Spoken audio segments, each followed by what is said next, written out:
আসসালামু আলাইকুম। বিবিসি আন্তর্জাতিক বিশ্ব সংবাদে আপনাকে স্বাগত। শুরুতে সংবাদ শিরোনাম, পরে বিস্তারিত।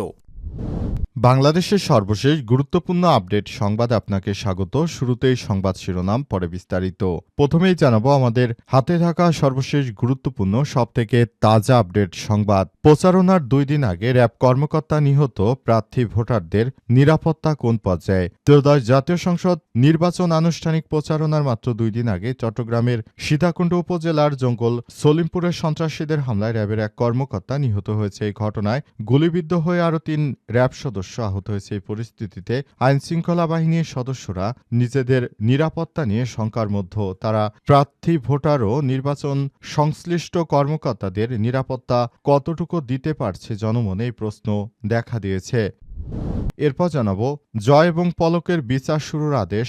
জুলাই আগস্টে গণহত্যার মামলায় ট্রাইব্যুনালের। জুলাই গণ অভ্যুত্থানের সময় সংগঠিত মানবতা বিরোধী অপরাধের মামলায় ক্ষমতাচ্যুত প্রধানমন্ত্রী শেখ হাসিনার ছেলে সজীব ওয়াজেদ জয় ও সাবেক আইসিটি প্রতিমন্ত্রী জোনায়েদ আহমেদ পলকের বিরুদ্ধে অভিযোগ গঠনের মধ্য দিয়ে বিচার শুরুর আদেশ দিয়েছে আন্তর্জাতিক অপরাধ ট্রাইব্যুনাল।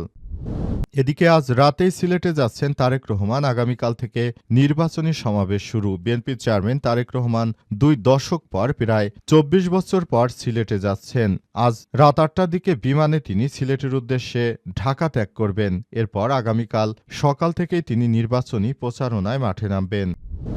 জানাবো বিএনপি সমর্থিত নূরের বিরুদ্ধে ঘোড়া নিয়ে লড়বেন মামুন। ত্রয়োদশ জাতীয় সংসদ নির্বাচনে পটুয়াখালী 3 গলাচিপা 10 মিনা আসনে স্বতন্ত্র প্রার্থী বিএনপির বহিষ্কৃত কেন্দ্রীয় নেতা হাসান মামুন ঘোড়া প্রতীক নিয়ে প্রতিদ্বন্দ্বিতা করবেন। অপরদিকে বিএনপির সমর্থিত প্রার্থী নুরুল হক নূর, তিনি ট্রাক প্রতীক নিয়ে নির্বাচনে প্রতিদ্বন্দ্বিতা করবেন। আজ নির্বাচন কমিশন ইসির পক্ষ থেকে বিষয়টি নিশ্চিত করা হয়েছে।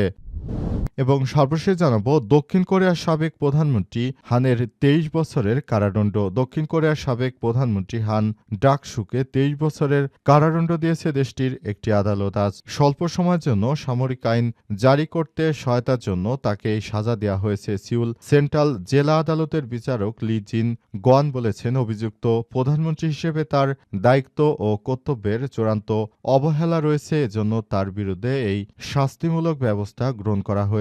প্রিয় দর্শক, এতক্ষণ শুনছিলেন সংবাদ শিরোনাম, এবারে বিস্তারিত।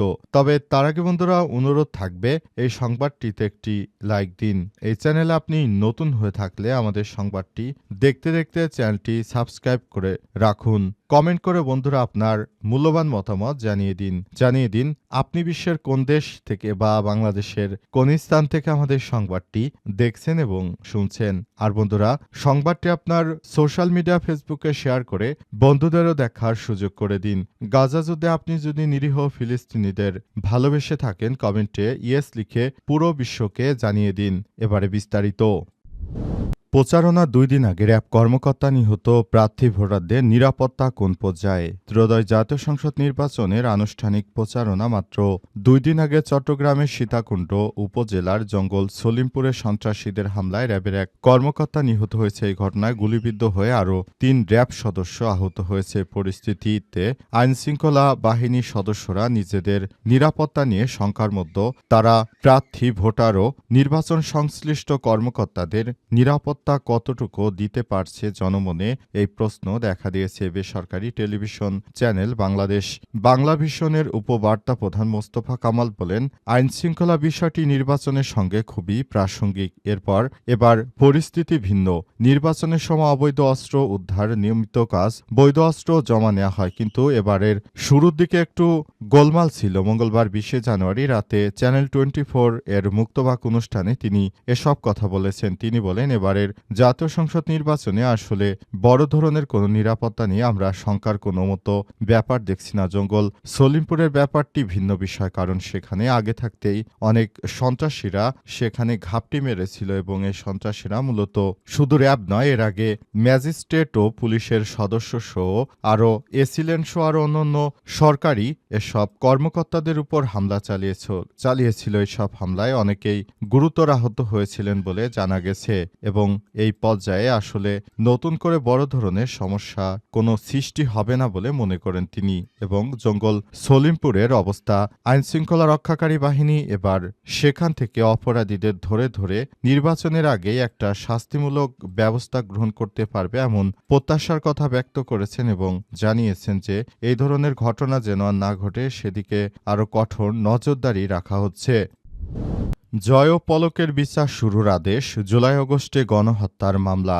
জুলাই গণঅভ্যুত্থানের সময় সংগঠিত মানবতাবিরোধী অপরাধের মামলায় ক্ষমতাচ্যুত প্রধানমন্ত্রী শেখ হাসিনার ছেলে সজীব ওয়াজেদ জয় ও সাবেক আইসিটি প্রতিমন্ত্রী জোনায়েদ আহমেদ পলকের বিরুদ্ধে অভিযোগ গঠনের মধ্য দিয়ে বিচার শুরুর আদেশ দিয়েছে ট্রাইব্যুনাল। আজ আন্তর্জাতিক অপরাধ ট্রাইব্যুনাল ১-এর চেয়ারম্যান বিচারপতি মোহাম্মদ গোলাম মোর্তজা মজুমদারের নেতৃত্বাধীন ৩ সদস্যের বিচারিক প্যানেল এই অভিযোগ গঠনের আদেশ দিয়েছেন। এর আগে রাষ্ট্রপক্ষ ও আসামিপক্ষের শুনানি শেষে গত ১৫ই জানুয়ারি ট্রাইব্যুনাল এই দিন নির্ধারণ করে। ওই দিন পলকের পক্ষে আইনজীবী লিটন আহমেদ এবং জয়ের পক্ষে রাষ্ট্রনিযুক্ত আইনজীবী মঞ্জুর আলম শুনানিতে অংশগ্রহণ করে। শুনানিতে প্রসিকিউশনের আনা ৩টি অভিযোগের বিরোধিতা করে আসামিপক্ষ দাবি করেন জয় ও পলকের সঙ্গে সব ঘটনা কোনো সংশ্লিষ্টতা নেই, তাই তাদের বিরুদ্ধে আনিত অভিযোগ অবশ্যই রাষ্ট্রপক্ষের বাতিল করা উচিত বলে মনে করা হচ্ছে। কিন্তু পলকের নির্দেশেই সেদিন ইন্টারনেট বন্ধ করা হয়েছিল বলে রাষ্ট্রপক্ষের আইনজীবী নিশ্চিত করেছে এবং গণহত্যায়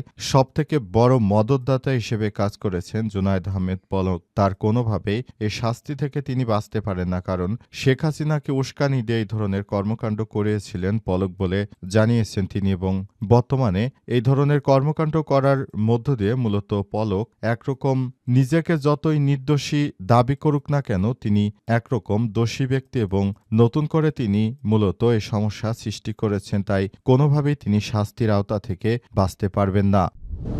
রাতে সিলেট যাচ্ছেন তারেক রহমান। আগামীকাল থেকে নির্বাচনের সমাবেশ শুরু। বিএনপি চেয়ারম্যান তারেক রহমান 2 দশক পর আজ সিলেটে যাচ্ছেন। আজ রাত 8:30টার দিকে বিমানে তিনি সিলেটের উদ্দেশ্যে রওনা হবেন। বৃহস্পতিবার বেলা 11টার দিকে তিনি নগরীর ঐতিহাসিক সরকারি আলিয়া মাদ্রাসা মাঠে নির্বাচনী জনসভার শুরুতে বক্তব্য দেবেন। এদিন দুপুর 1টার দিকে মৌলভীবাজার সদর উপজেলার শেরপুর আইনপুর খেলার মাঠে নির্বাচনী সমাবেশে যোগ দেবেন তিনি। দুপুর 2:30টার দিকে হবিগঞ্জ জেলার শায়েস্তাগঞ্জ উপজেলায় প্রস্তাবিত নতুন উপজেলা পরিষদ মাঠে নির্বাচনী সমাবেশে যোগ দেবেন তারেক রহমান। বিকাল 4টার দিকে ব্রাহ্মণবাড়িয়া জেলার সরাইল উপজেলার কুত্তাপাড়া ফুটবল খেলার মাঠে নির্বাচনী সমাবেশে যোগ দেবেন। বিকাল 5টার দিকে কিশোরগঞ্জ জেলার ভৈরব স্টেডিয়ামে নির্বাচনী সমাবেশে যোগ দেবেন। সন্ধ্যা 7টার দিকে নরসিংদী পৌরসভার পার্ক সংলগ্ন নির্বাচনী সমাবেশে যোগ দেবেন তারেক রহমান।